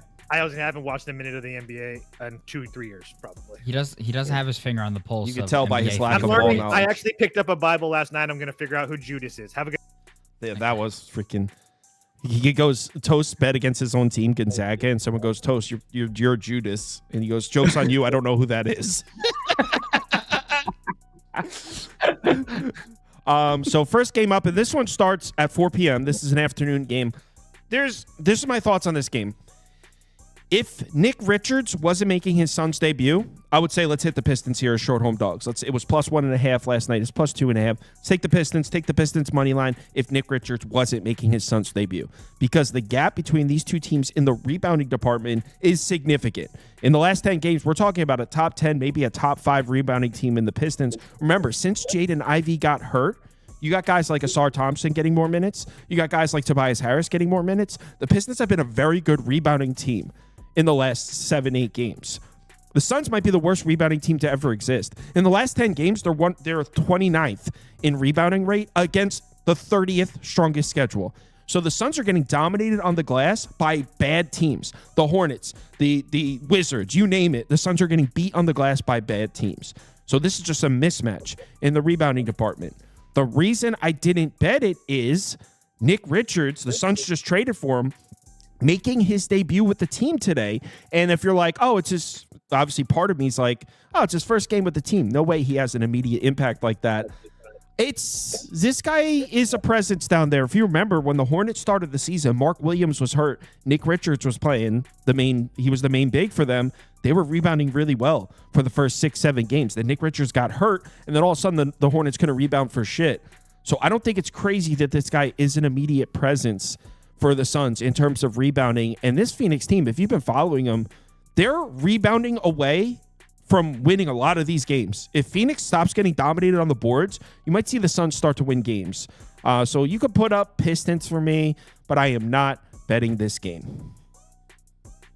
Man, trusting the Suns is just brutal this year. It is. I think Nick Richards was an excellent pickup, though. Truly. Yeah, no, I agree. And he is playing. Are we confirming that, right? When I looked last night, he was not even on the report, as in he was playing. Okay. Yeah, my he's best, playing. I actually do have a best bet in this game. It's a player prop. It's Tyus Jones, point guard, obviously for the Suns, over 15.5 points. I don't have plus assists. Yeah, it's honestly, it was 17.5. We just bet him a couple games ago when we cashed thanks to some free throws. But when you look at games, he's played 6 games without Bradley Beal, who's not going to play this game, but also with Durant and Booker. He's over this line in 5 of 6 games, averaging 22.17 PAs per game. Now they inserted Ryan Dunn into the lineup, and he took 12 shots last game. You know, he's there to play defense, but we'll see if he actually takes some of those shots. But 15.5 is just too low. It's a little below average matchup when you look at Detroit against pick and roll ball handlers, against point guards. But it's not a terrible one. He just scored 19 against them last game. So, I think 15.5 is just too low. So I like Tyus Jones over in this one. But if I was on a side, I would have to lean. I'd have to lean Detroit, honestly, at home, but it's a tough one for me. And the Pistons seem to win these afternoon weird games. Like if you've been following along for the last couple of years, like we've been cashing on these Pistons. Usually they're getting like 7, and we take a Pistons money line on a Sunday afternoon. But I'm not betting this one. The one I actually have a bet on is the next game. If you want to skip on over, got some CLV. I'm pretty excited, Steve. Starting to see the board here in the NBA. I'm finishing on the right side of the line. Had a few winning days in a row here. Pretty excited. And I got a Pacers at 7.5 last night. It's at 9.5 now. I don't think there's any reason to look towards Philadelphia. I mean, you have 2 teams that are playing opposites right now. Pacers have been one of the strongest teams. Do you know the Pacers in the last 10 games are 7th in offensive rating, 3rd in defensive rating, and that's against the 2nd strongest schedule? So this Pacers team in the last 10, they're playing some of the best teams in the NBA. They're still playing elite basketball and putting up elite efficiency numbers.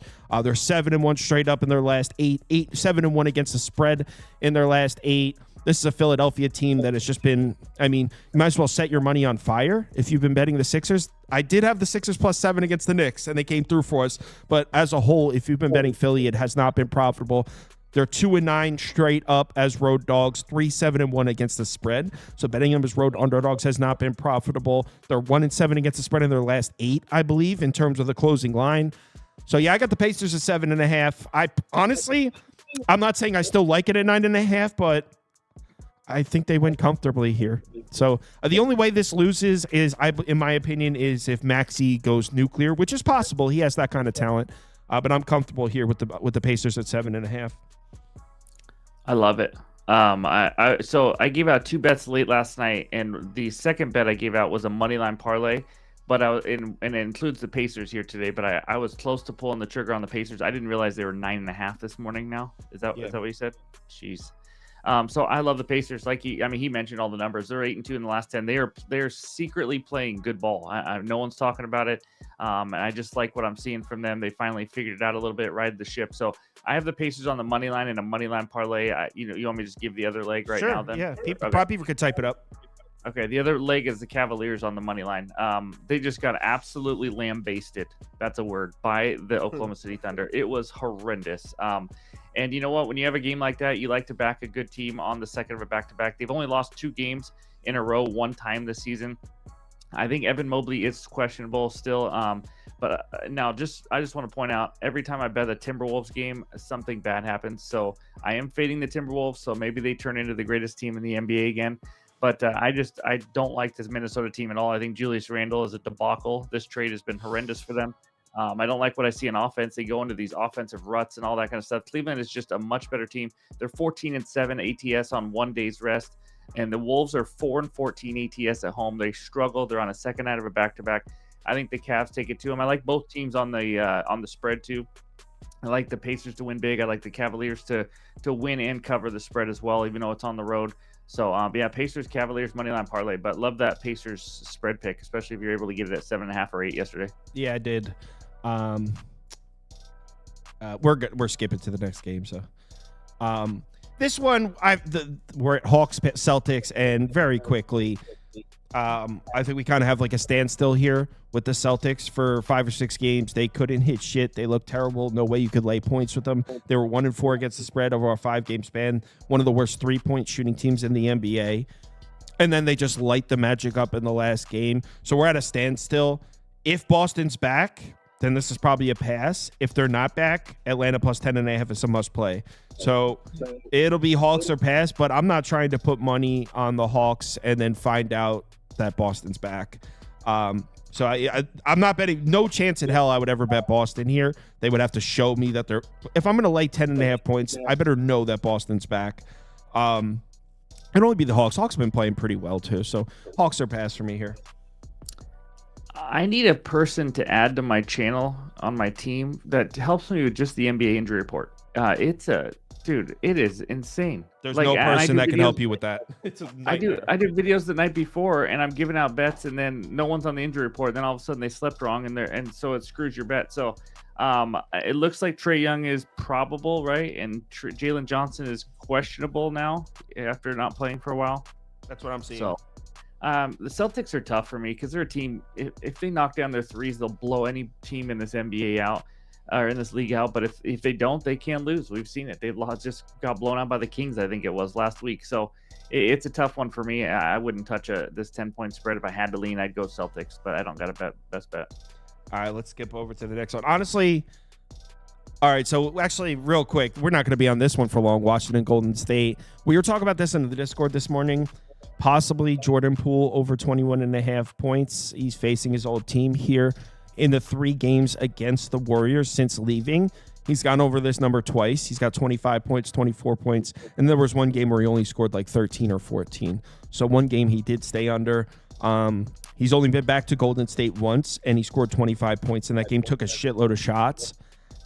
I mean, I don't think Golden State should be laying 13.5, 14 points right now the way they've been playing, but this Wizards team you have to look at a little bit differently. I mean, not only are they like 6-33, but a large majority of their losses are by double digits. So it's almost like when you're talking about a Wizards game, 10 is the baseline.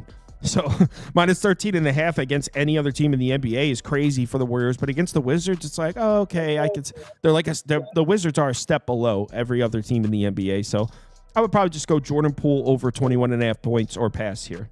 I don't care if you want to type that or not. They heard what I said. Steve, do you have anything to say, or should we skip this one?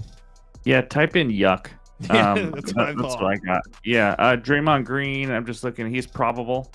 Okay. Kuminga's out, obviously, still. So, yeah, I mean, I think Malcolm Brogdon's a decent piece for them, and he's out. So, this team is, I mean, they're brutal. So, it's a pass, but I don't want to lay 13.5 with the Warriors offense. I can really struggle at times, even though they shouldn't struggle against this Wizards defense. So, yeah, nothing for me here. The guy's fading you says only the last 5 minutes matter in the NBA. I never understood that. How is that not applicable to all sports? If you only care about the final score, then yeah, only the last 5 minutes matter of every single sport. So it doesn't matter if it's like 30-15 in the NFL, no, and then the last 5 minutes matter? No, I mean, a 15-point lead in the NFL in the fourth quarter is equivalent to like a 15-point lead in the NBA, which is doable, unlikely, but doable. I don't know. I don't really understand that criticism. Do only the last 2 innings of baseball matter then? Yeah, that's what I'm saying. Like, you could say that about every single sport. Basically saying I only care about the final score. I don't enjoy basketball. Yeah. Cleveland on the road at Minnesota. We know what Steve likes. He already shared it. Not going to lie, I was considering going on the other side here. Minnesota, yeah, Steve's touched on it. You can't count on their offense, but they have been hitting their shots recently. That's 4 games in a row where the offense seems to be trending in the right direction, and Cleveland's defense has been terrible.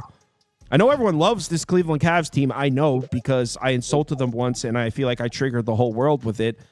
They're like 28th in offensive rating, or defensive rating in their last 6 or 7 games or something like that. They're not playing good defense right now. So I think this is too many points. I was actually considering betting Minnesota. I almost bet it last night at 7.5. I wish I did. Look, you have a Cleveland money line in your parlay. Obviously, at the end of the game, I trust Cleveland to get it out. But I think this is too many points, so I would be on the other side of this one. I actually might bet this, to be honest. I was just kind of looking. Their offensive the last couple games doesn't look bad, right? Yeah, well, I'm just looking at defensive rating because it's been horrendous. Last 8 games for the Cavaliers. Yeah, what we got? They are 23rd in the That's league. what I'm saying. And it's like, I remember noticing it when it was like 2 games. And I was like, they played a couple rough defensive games, but it's not getting better. It's just Cleveland's not playing good defense right now. So I can't lay 7.5. It's down to 6.5 now. I can't lay that kind of number on the road with a team that's not playing defense. No. Are you a Julius Randle guy, by the way? I can't answer. I mean, he was on the Knicks. I'm a Knicks fan. Yeah. So, yes, I like Julius Randle. Am I glad he's not on my team anymore? Between me and you, maybe. I don't think his play style is conducive to winning basketball. I think the era of the isolation scorer is dead.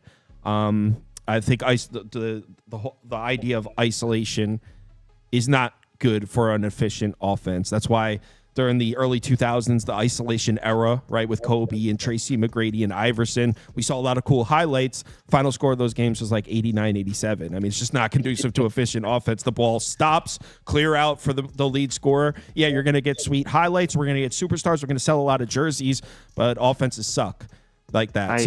I hate that kind of basketball. I like it. That's what I grew up on. That isolation era, that's what I grew up watching. I love it. I did too, but Julius Randle is not the kind of guy who can just take over a game. Like isolation AI ball is good. Yeah, I'll watch Allen Iverson all day.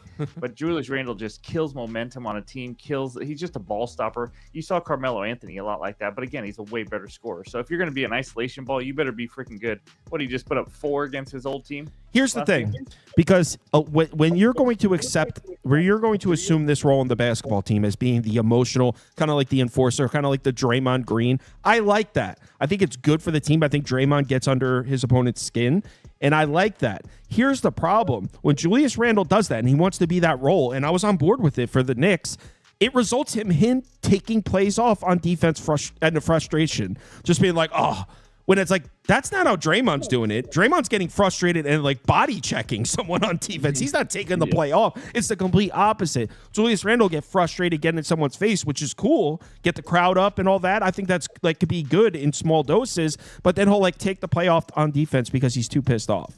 But it's like, so like they handle it differently. You gotta be Draymond, not Julius. Agree. Yep, agree. And then regarding the last game, there was a error with the After Effects. I don't have a thing for the. I don't have a pick for Houston, Portland. I'm down to skip it. I don't have a pick for it anyway. Houston should kill him.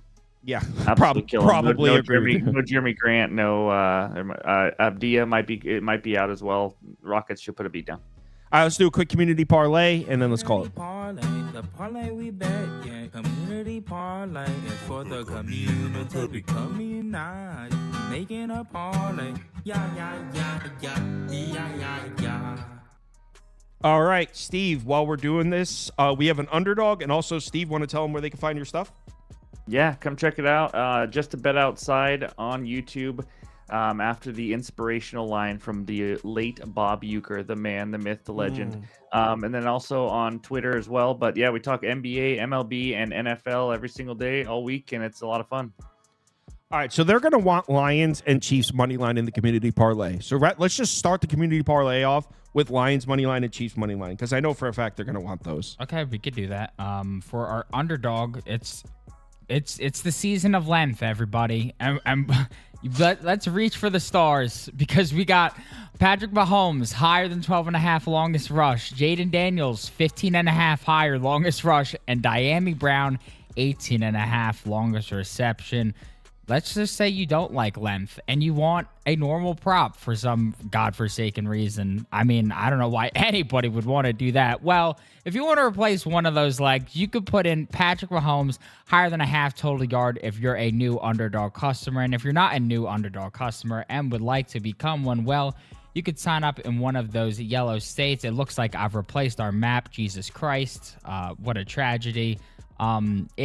It's in one of the yellow states. We show the map all the time. And you use the promo code BET, B-E-T, on Underdog to get a deposit match up to $1,000. Pacers money line is in. Okay. So it's the two NFL favorites, Pacers money line. This is not going to be a heavy payout.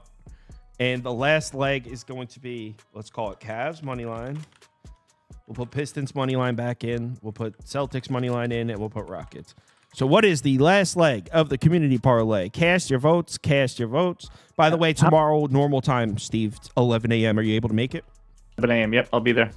Cool. How many teasers do you think we got today in the NFL? Just taking the two favorites. It's such a crazy. I mean, I couldn't imagine how many Wong teasers between the Chiefs and what's the other one?